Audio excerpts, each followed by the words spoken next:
Welcome everyone to another Zoom discussion about the situation in Israel, sponsored by USA for Israeli Democracy. I'm Shaul Hanani, one of the co-founders of this grassroots group, whose goals are to educate and organize US jury to act on behalf of Israeli democracy.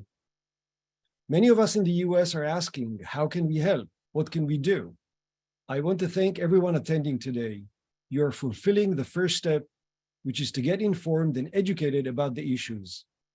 The second step is to get connected to our group or to other groups in which we disseminate information about donations, about rallies, and about writing to our Jewish organizations, to President Biden and to Congress to implore the Israeli government to cease its march toward autocracy. During and at the end of the webinar, I will use the Zoom chat to send links to our website and to our WhatsApp group in which we continually update members on the evolving situation. Today, it is a great pleasure to host and introduce retired Supreme Court Justice Elyakim Rubinstein. Justice Rubinstein has had a remarkable career in public life, and it would take most of the hour to describe his many contributions to Israel. Learning about Justice Rubinstein's contributions is like walking through prime events in Israel's history. I will therefore just provide few highlights, and I invite you to do some of your own research. Early in his career, Justice Rubinstein served as Chief Justice for Moshe Dayan, who was then the Secretary of State. In this capacity, Justice Rubinstein participated in the Camp David talks, which concluded with the peace treaty with Egypt. He later held a number of roles with the Israeli State Department, including Chief Legal Advisor, Deputy Director General for Special Tasks, and Deputy Director General for implementation of the peace treaty with Egypt. His tenure in the State Department continued when Yitzhak Shamir became Secretary of State, during which Justice Rubinstein was instrumental in finalizing the ceasefire agreement with Lebanon in 1983.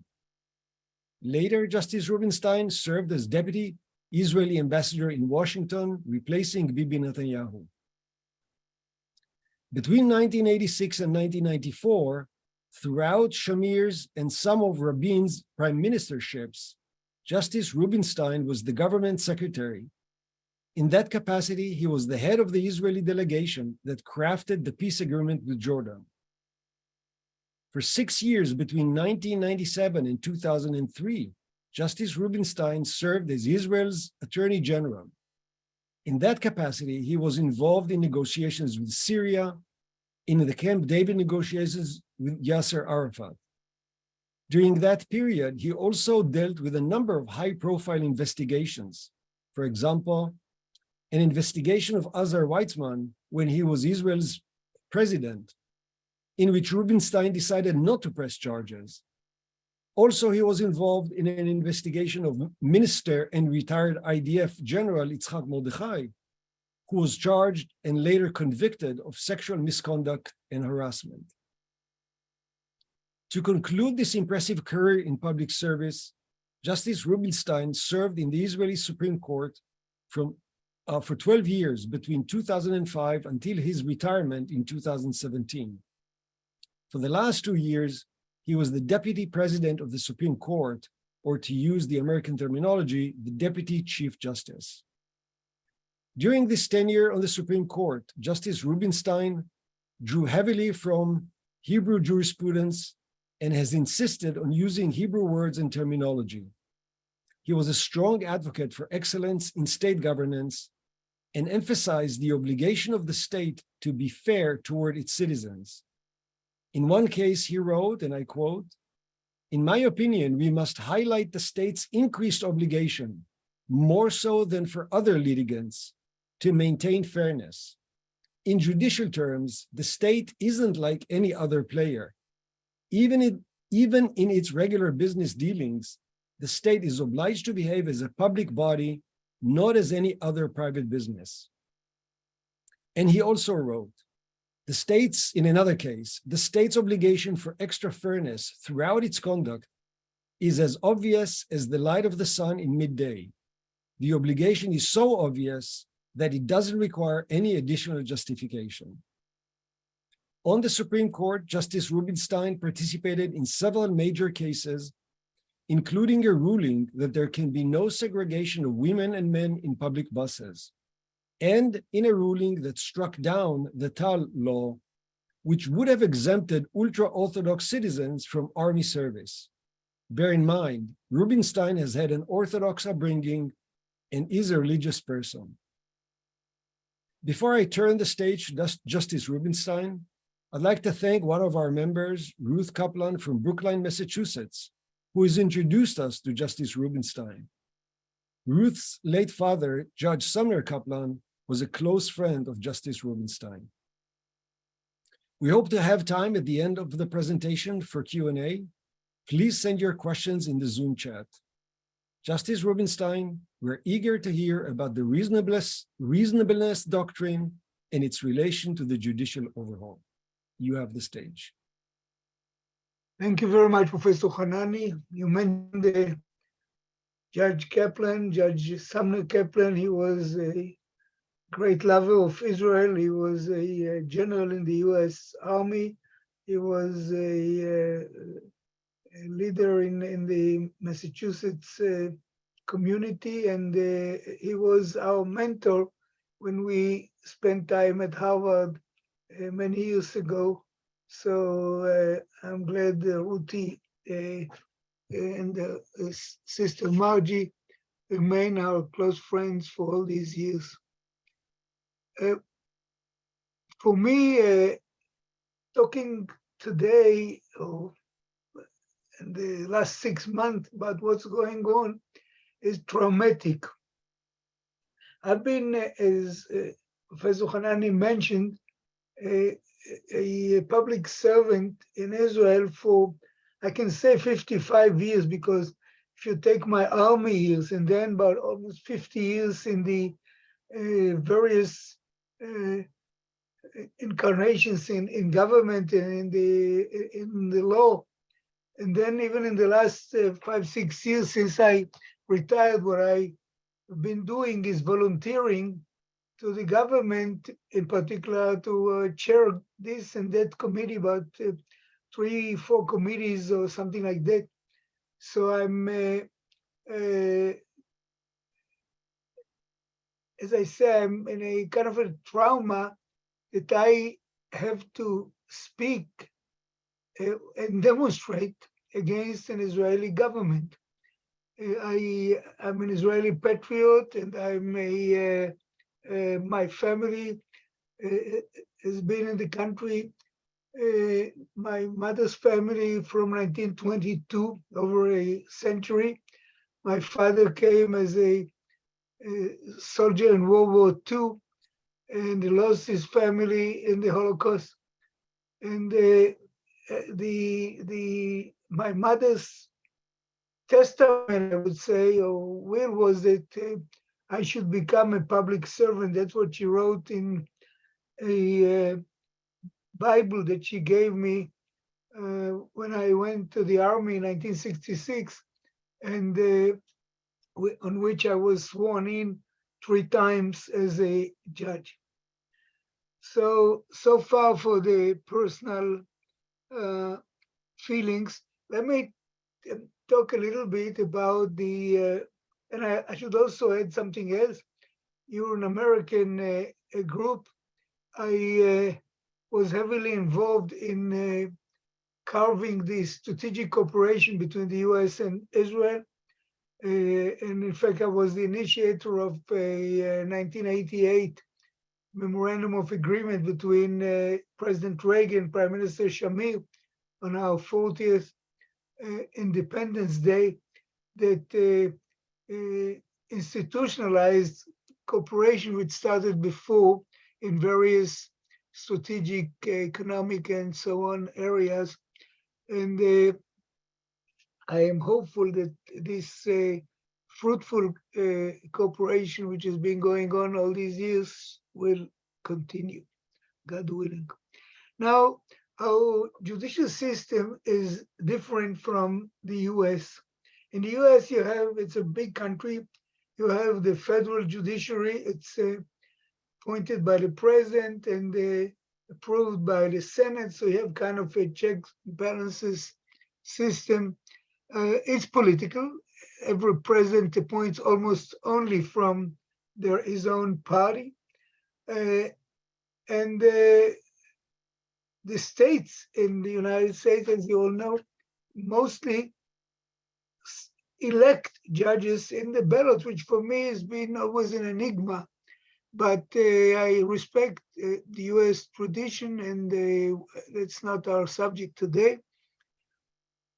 We have a selection system which is now exactly 70 years old. You know, Israel is 75, and we have been selecting judges throughout the echelon for 70 years exactly in a kind of a mixed system, which is basically consisted of a 9-person committee.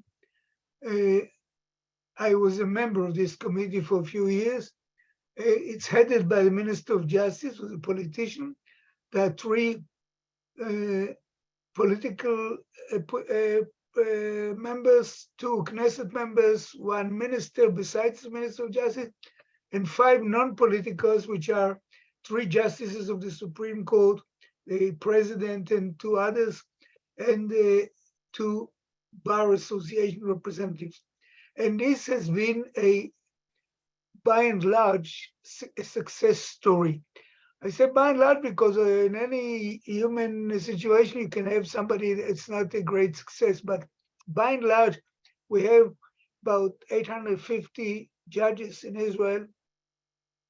And the number, by the way, is too small. If you take the OECD standards, we should have had 2,000 maybe, but we have 850, and they are succumbing under the pressure. But it's a quality group, professionally and non-political, and it's really, I was said I was a member, I was head of a subcommittee there. Never ever did we ask anybody, or did the questionnaire that when somebody was submitting their candidacy for a judgeship, never ever did we ask what their political inclinations were. So this is the system of selecting judges. Now the Supreme Court consists of 15 members. In the Supreme Court, there's 1 Arab justice. There are, I think, 5 now or 6, I forget, women. And there are, I should say in brackets, that in all our judiciary, there's a small feminine majority, 50-something%. But in the Supreme Court, it's not yet there, but it's there's a good representation. And there is an effort to somehow reflect society. So you have some religious justices, you have in the lower courts, you have people who come from the various immigration groups in Israel, Russian. There's one now on the Supreme Court also, former Soviet Union or Ethiopian. There are now Ethiopian judges in the lower courts, Ethiopian Jews that came from there. And I could go on. Let me speak. So there are three. The echelon is 3 ranks. There's the magistrate court, there's the district court, and the Supreme Court. The magistrate court is, there are many of them. There are 6 district courts. You know, we're not a big country. There's 1 Supreme Court, which, and there are other courts which specialize, or religious courts. We don't have the time. That's not our subject today. As far as the Supreme Court, it has two basic rules. One is appeals, which you can compare in a way to the US circuit courts. And one is what's known as the High Court of Justice power. The High Court of Justice is something rather unique. You can petition to the Supreme Court on any government decision or parliamentary acts. You can petition and you get a hearing right away in the Supreme Court. You don't have to go through the echelon of courts. I'm sure most of you know Israel doesn't have a full-fledged constitution. You can't go into a bookstore and buy the Israeli constitution the way you can buy the US constitution with its amendments. But there are basic laws. There were reasons why in the early years of the state, Ben-Gurion, the founding father, decided to go this way. I mean, basic laws that will finally be, I would hope soon, but I don't see it coming, packaged into a full-fledged constitution. But and there are, I think, 14 basic laws which are covering many areas of the government, and two of them are also civil rights, human rights, and they serve also for judicial review of Knesset enactments. The court is very cautious on that. It does it very cautiously. Out of 470 whatever petitions over the years, we have a case in 1995 known as the Mizrahi Bank versus Migdal, which you can compare to your Marbury and Madison, which established the constitutional judicial review. But it's the numbers are small, 22, I think, or so laws were abolished fully or partially because of constitutional considerations. But many government decisions, and we don't have the time to bring examples, but it could be in gender area, the court gave a boost to gender equality, and it is in the law, but it was expanded by the court. State and religion matters, relations with a minority. We have a 20% Arab minority. Relations with the Palestinians around us, their civil rights or human rights, and many other issues that could come into this category of High Court of Justice cases. It's known in the Hebrew abbreviation as Bagatz, Beit Mishpat Gavoa Letzedek, High Court of Justice.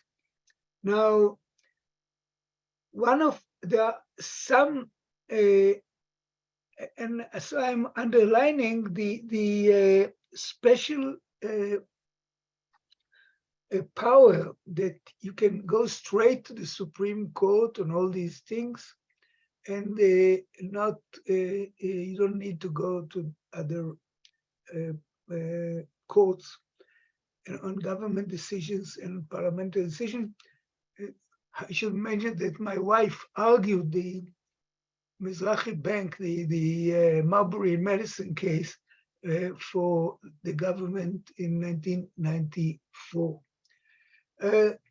That month, by the way, both of us didn't sleep. I was drafting on our side, a Treaty of Peace with Jordan, and Miriam was working on preparing the argument for that case. Now, there are a number of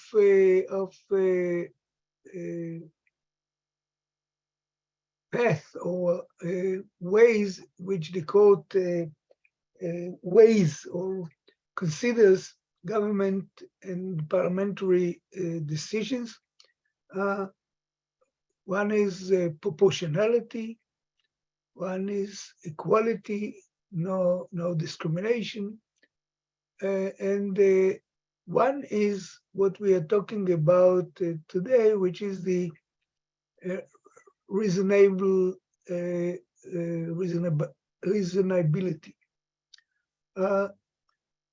And this is something which now the Knesset is preparing to curb, and that's part of the demonstrations and a very bitter internal rift these days.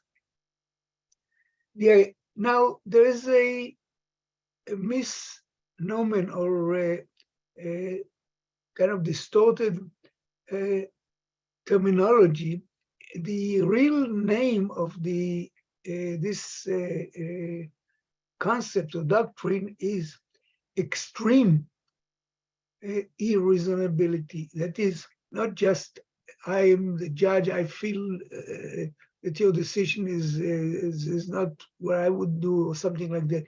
You don't put yourself in the shoes of the government in about decisions, but it has to be extremely unreasonable.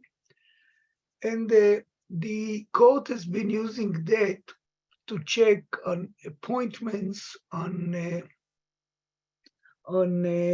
various areas of the government activities, and that is the checks and balances. Why? Because unlike the US, where there's a separation between the president and the US Congress, Senate, our system is more British in this respect, not fully, but that, and the government is in control of parliament, of the Knesset, which means that the government has its way. For instance, if this week they want to vote on something, unless they are prevented from this or that point of view, they have 64 out of 120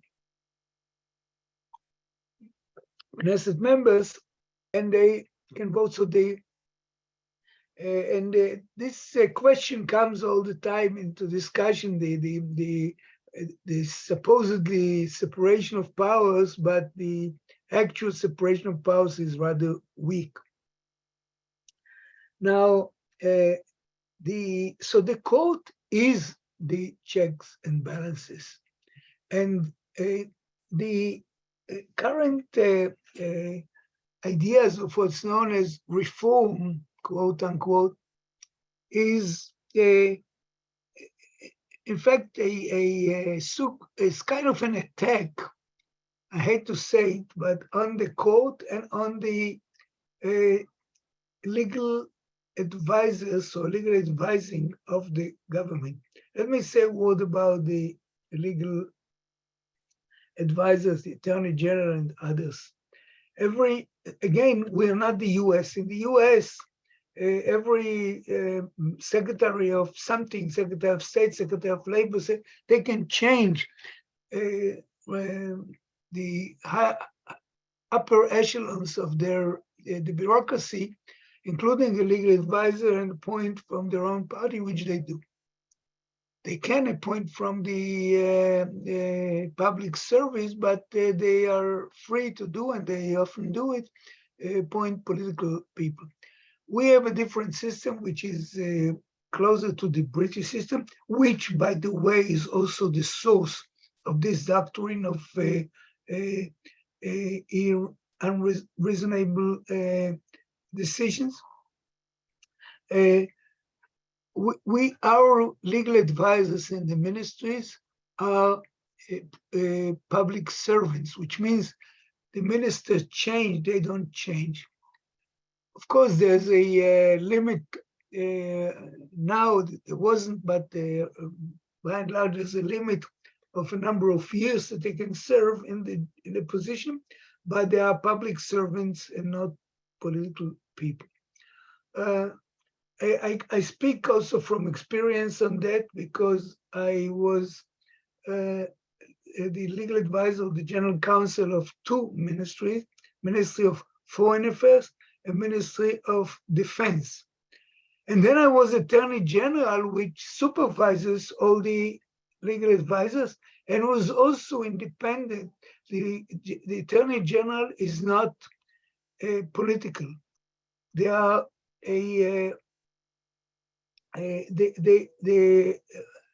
they're appointed by the government after a certain search committee, and they are not political. For instance, take me, I was never ever a member of any political party, and I served prime ministers and governments of all shapes and forms. What they want to do now with the legal advisors is to change the system so that ministers could bring their own legal advisors and could easily fire them, or at least curb their abilities, and mainly the power of their opinions, because the tradition in Israel has been that the opinion of the legal advisor, subject to an appeal to the Attorney General, is committing the minister. And of course, people argue, and there are cases in which you would give the minister, the Attorney General would give their own representation, but this is a rarity. Usually the Attorney General is the one who hears all the views of the legal advisors and of the ministers, and then decides how the government will appear in court. And again, we don't have the time for that. So that's as far as the legal advisors. The other idea is to change the selection committee. That is that the political power, the coalition, would have the ability to appoint judges. That is a revolution, basically, because what we have had so far is a mix. And I can testify again that in 95% of the cases of judicial appointments, we did it in consensus based on quality. And the idea now is to give the government a hand, or the coalition, in appointments of judges, which for me, those two things are red lines: the legal advisors and the Judicial Committee. But now the government came in January with a big plan, which was scaring for people like myself. Then, because of the criticism and demonstrations, they now want to do it step by step. Some people say salami. And this particular current step is this theory of the doctrine of unreasonable decision. It said that the court can use the doctrine on officials, but not on ministerial or government decisions. And I underline this is extreme unreasonable decisions. The idea is that the government would have a free hand in these areas.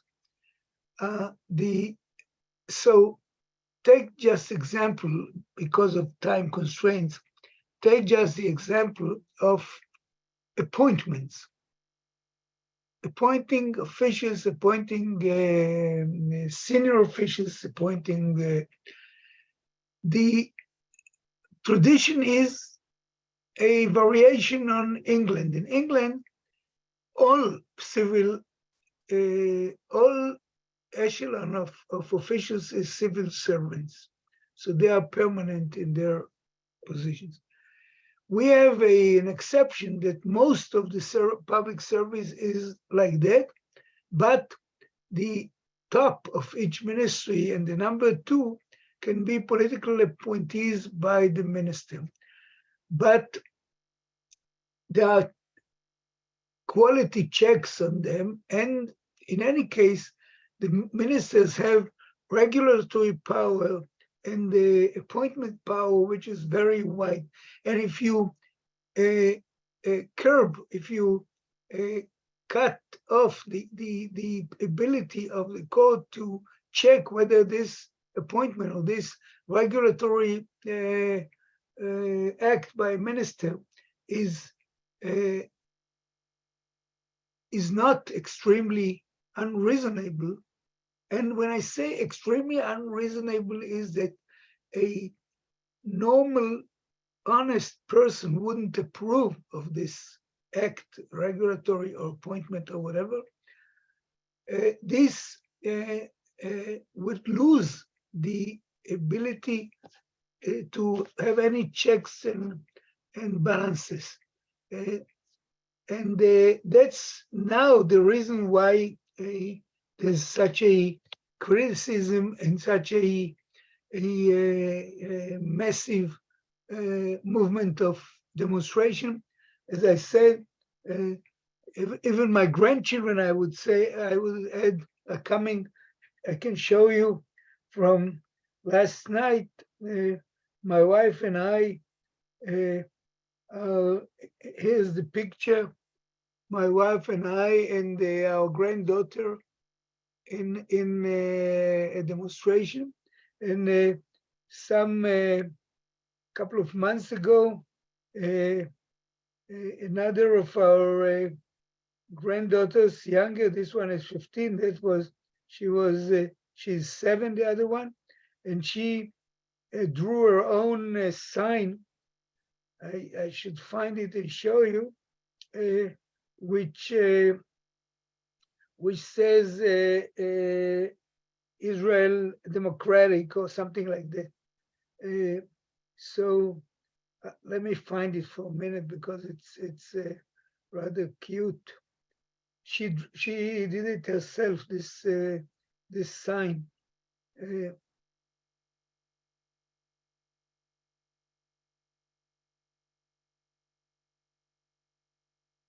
Here it is.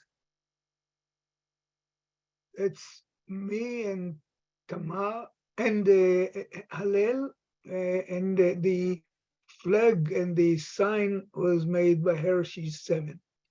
So I think that by now you understand, or you knew before, that there is a feeling of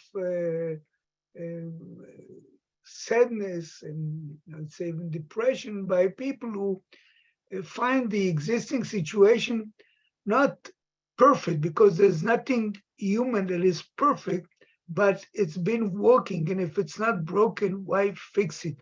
It's been broken at the core. For instance, who carved the doctrine of freedom of speech, which is in your country the First Amendment, or other. The day I retired, my last decision that was read in my retirement ceremony was on the space prisoners should have in the cells, in the prisons. And we based it on an interpretation of the law, but of course the question is whether somebody in a very small cell is in a proper human situation per the constitutional approach. So I think maybe, as I see the time is running by, maybe I'll stop here and open up for any questions you may have. Thank you very much, Justice Rubinstein. Let me connect here. So there are already a couple of questions. Let me start with Neil's question. Neil's questions addresses the case in which the government does succeed in passing the abolishment of the unreasonableness criteria. And so he's asking, it seems circular, but can the Supreme Court reject the law rescinding the court's ability to intervene in parliamentary decisions on the basis of extreme unreasonableness as itself extreme unreasonable, and therefore it might not become a law. I think this refers to a potential constitutional crisis.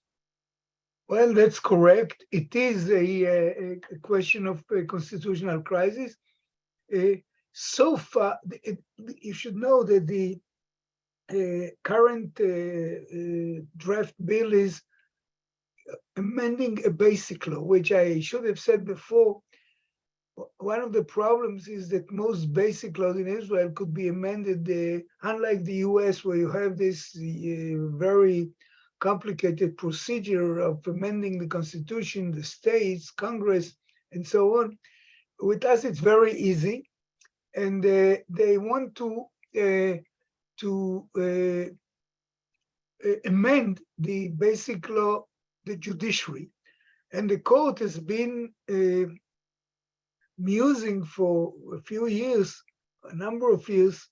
I wrote a few decisions on that, whether they can interfere in basic laws rather than regular laws, which even on regular laws, there's still some people that already, it's faded, but against the court intervention. On basic laws, the question is, can the court intervene in basic law? And it was left as a possibility, but never used. So far, the court has not interfered in basic laws. It only went as far as giving the doctrines that could be used in this kind of a case, like misuse of the basic laws and so on. So I don't have a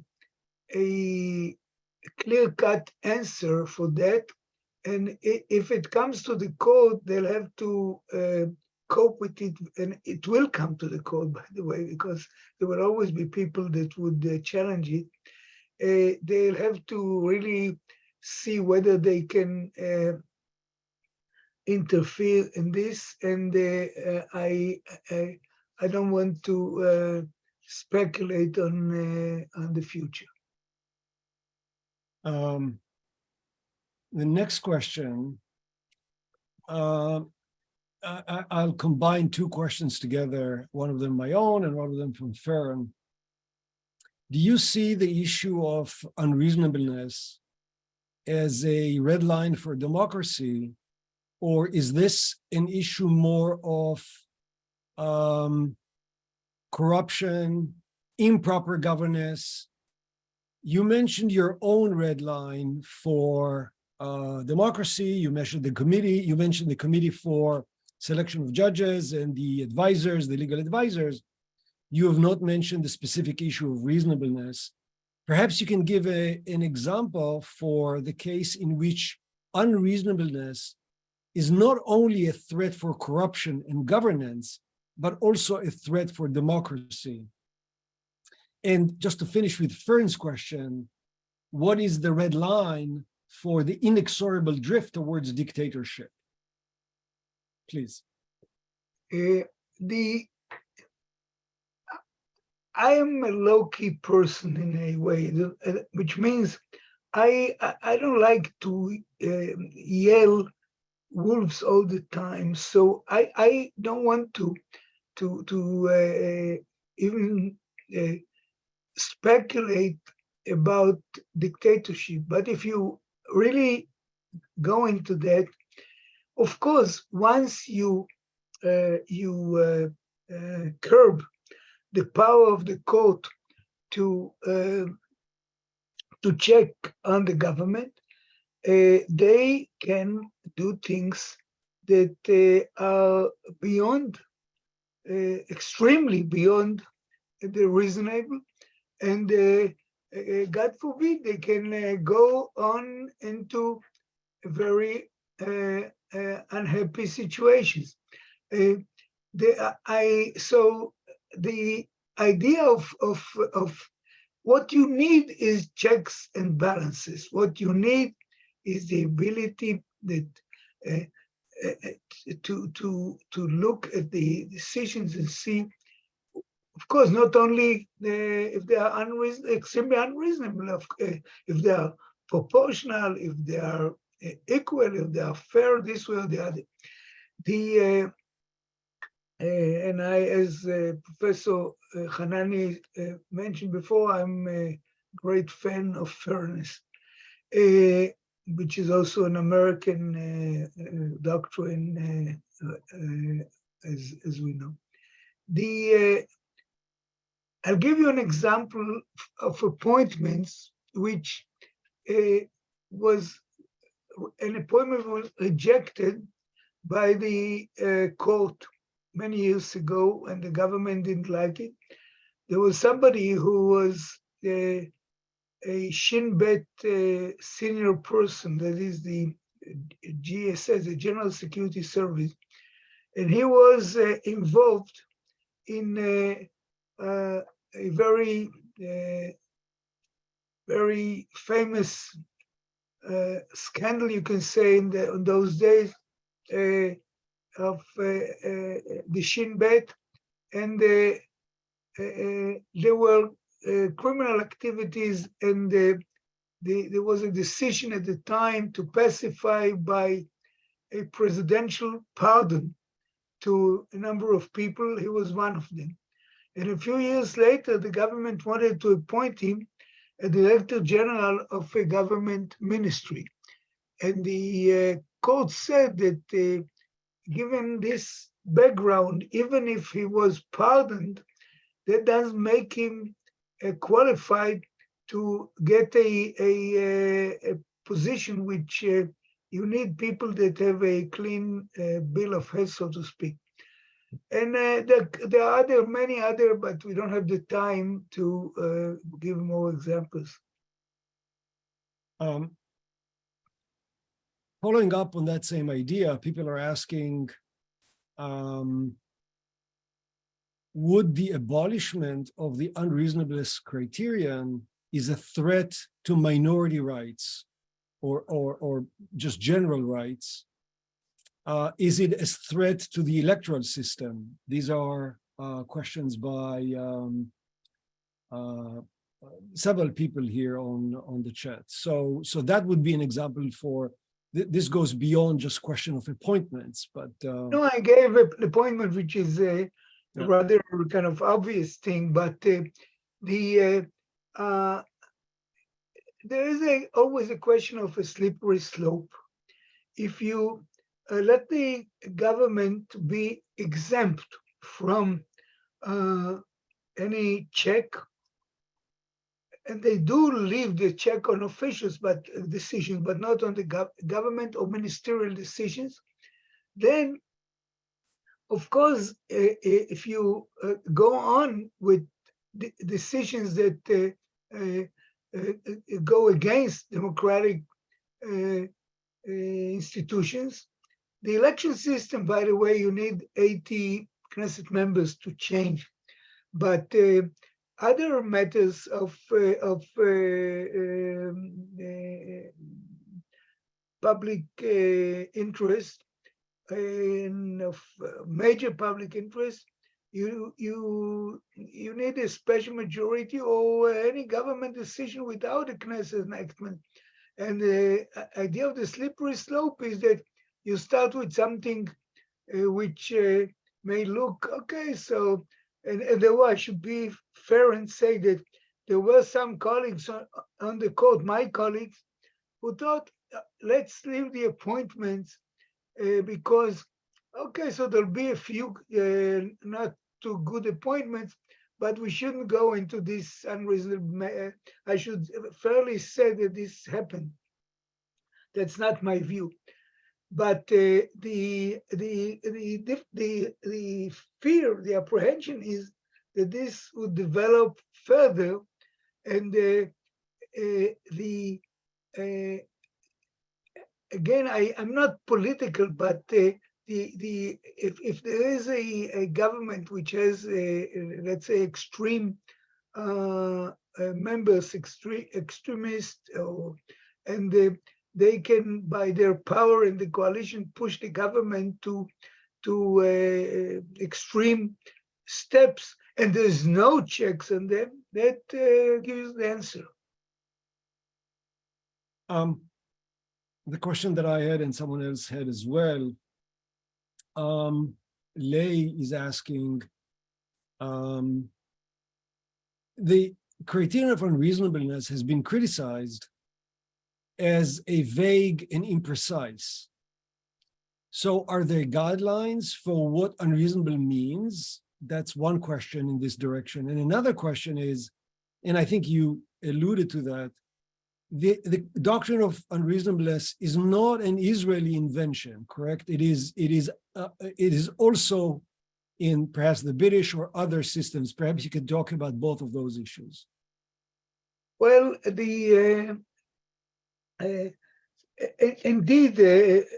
the British have developed it over the years, and our law, as you may know, has stemmed in a way also from Turkish Ottoman law of before 1917.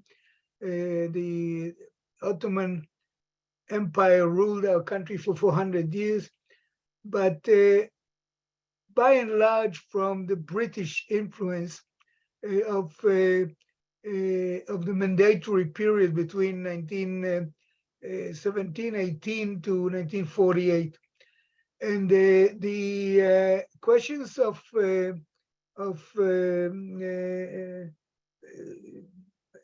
doctrines of administrative law and also constitutional law, although Britain doesn't have a full-fledged constitution, this doctrine come from the British law and were developed by Israel. Now, could you remind me what was the first question? The question was whether the criterion, whether it's vague or whether there's any guidelines, whether any precise guidelines for what unreasonable means. Yes, thank you. The guidelines are in the court decisions, the court judgments. There are no guidelines in terms of having a law of unreasonable or extreme unreasonable something, but there are guidelines both in the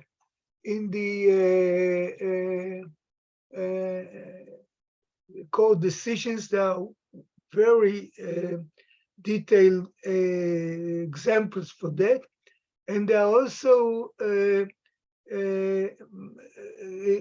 guidelines. For instance, for the Attorney General has issued guidelines for various things, and how to check within the government on their activities. So there is by now a body of in effect a substantial body of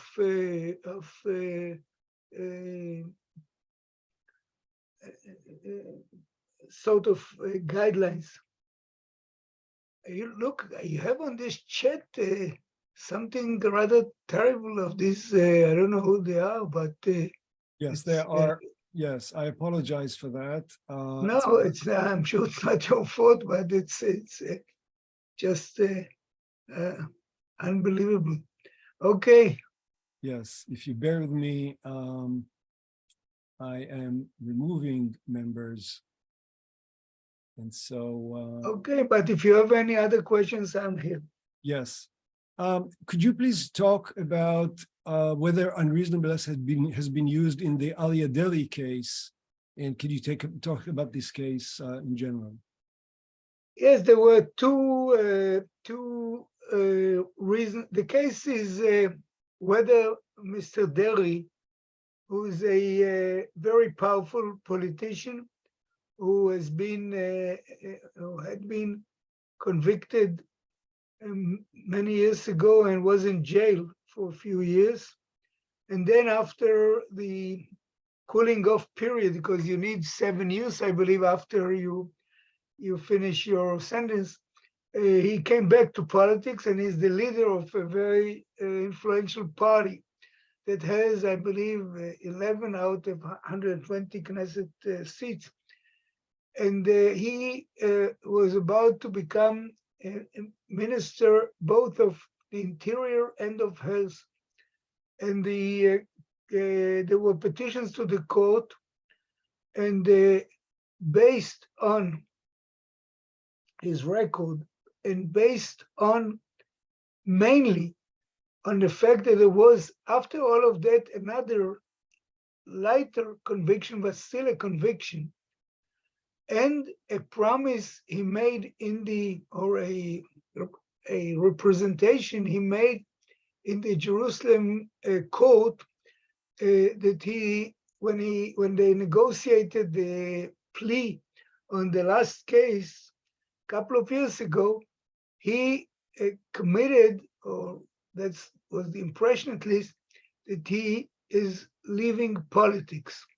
And that seems to be one of the reasons that the court okayed the plea.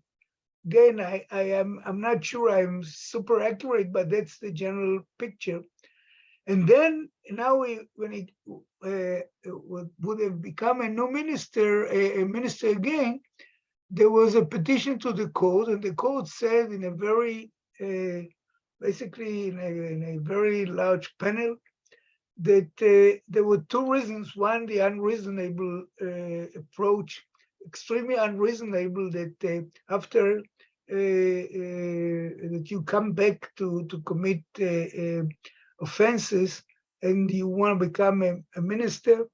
And the other was, I forget how is it called, that he's also prevented from, and this was also used by conservative justices who were not keen on interference in government decisions, that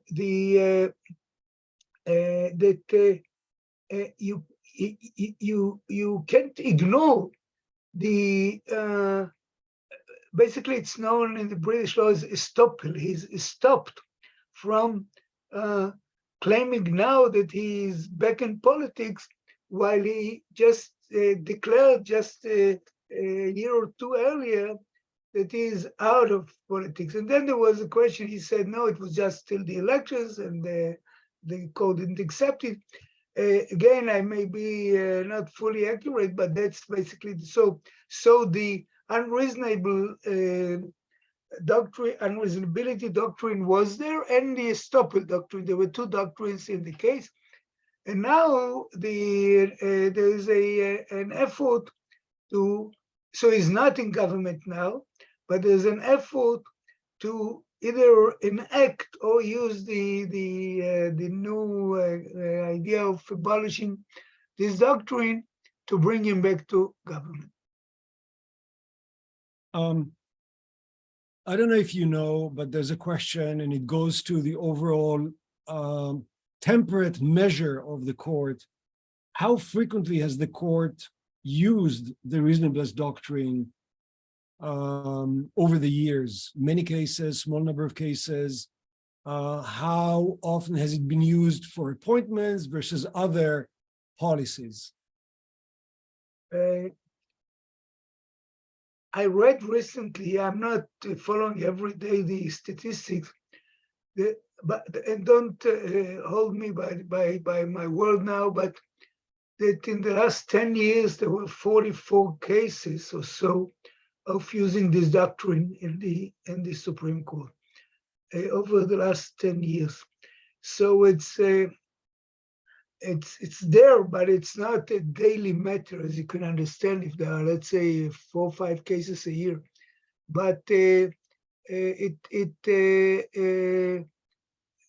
does exist, and even if not that much. Is the reasonable doctrine, are judges at lower courts free to use the reasonable doctrine, or this is only relevant for the Supreme Court? No, they can use it also. They can use it also, and of course there's an appeal if one of the parties feels that it's the wrong thing. there's an appeal, and there's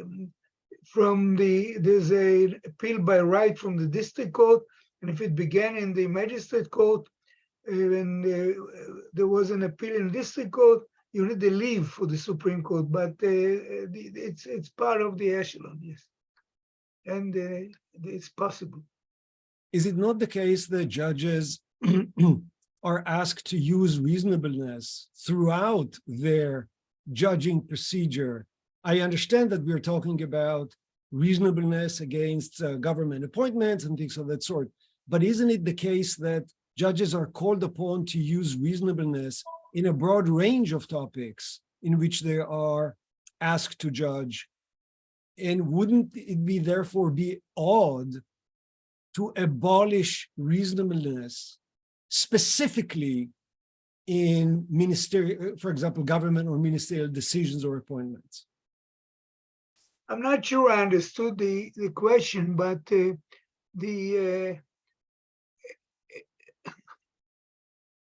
in general,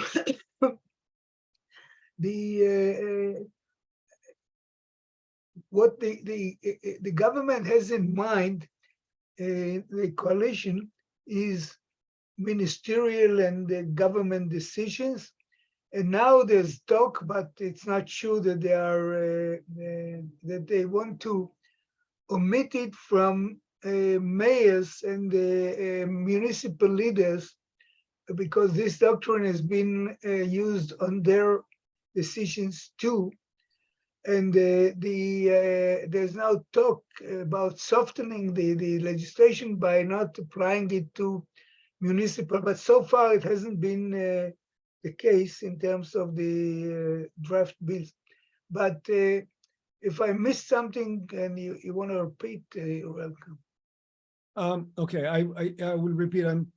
When lay people talk about reasonableness, it seems that judges are asked to apply reasonableness or to think about extreme unreasonableness in a very broad classes of cases. And so the question is, it seems suddenly, oh, judges cannot use reasonableness while we expect judges to use reasonableness all the time. So the question is the abolishment, the formal abolishment of reasonableness, is that odd on a general basis? Well, the answer is yes, but usually you have other doctrines and bases that are being used. I mean, it's not just common sense. I'm a great fan of common sense. If you look at my court decisions, I assume there are hundreds of cases in which I mentioned common sense as part of my decision, although it doesn't appear in the law that you need to apply common sense. But also, of course, in every area you have the question of but we speak of extreme unreasonable, the use of unreasonability. That is not just because my common sense or my feeling is this or that way. It's because a normal, fair, honest person would say this is impossible. Okay. And so related to that last two questions, we're getting to the close of the hour. What is the difference between the proportionality test and the extreme unreasonable test? And it goes back to what we said earlier, what is the difference between extreme unreasonableness and simple unreasonableness? And I know you may have addressed that, but these are the last two questions. Well, on the second question, it's what I just said. You have to you use the doctrine when really it is so clear to an honest person, an honest public, whatever, that this is wrong. On the first question, proportionality is different. It's a we don't have the time to go into legalities, but proportionality is it could be used. I mentioned discrimination, I mentioned proportionality, I mentioned other doctrines. Proportionality appears, I keep in my wallet, I keep, let me pick it out, as I keep here Jewish text, Mishnayot, in my pocket, in my shirt, I keep in my wallet, and proportionality is mentioned in the basic laws. It says that, and that's the basis of judicial review, and the basic law knows as human dignity and freedom. It says you cannot, and this is the human rights basic law, and you cannot abuse or you cannot prejudice rights of this basic law unless they are in a law that is in conformity with the values of the State of Israel, which are in the Declaration of Independence, that is for an appropriate purpose, and that is proportional. So the word proportionality, the proportional, in Hebrew it's called midah, sheina ola al hanidrash, midatiyut. That is a statutory doctrine, which means you have to check whether this wasn't overdone, but that's not exactly, or not the unreasonability. Before we say goodbye, I want to say something positive. First of all, thank you, but the main positive thing is Israel is a great country. It's a great country. If I compare Israel of my youth, when I grew up and there was poverty and there was there was immigration, Aliyah, and there were no means to absorb it, and there were the language, people came from 70 countries, and they spoke between Arabic, Russian, Polish, Romanian, Persian, just name it. And we have been able to establish, despite the security threats, which have never, unfortunately, left us, able to establish a high-tech society and the universities, and you're an academic, I don't have to tell you, and Torah treasures, and a rather strong economy. I hope it will continue to be strong, and a very fine country. I'm proud of being an Israeli in this respect and at large. And the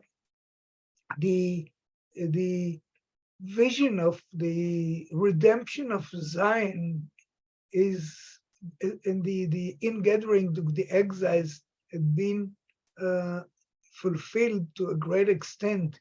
So it's our duty, in my view, and I think Americans or friends of Israel and American Jews should have this in mind, to keep it, to preserve it. It's a deposit of history and of providence. So I think it's very moving to be an Israeli public servant, despite this crisis that we have now, and I hope we'll overcome it, God willing. Thank you. Thank you very much, Justice Rubinstein. A very enlightening discussion, and there are many people in the chats who are echoing this sentiment. We appreciate very much you appearing with us today. I will stop the recording.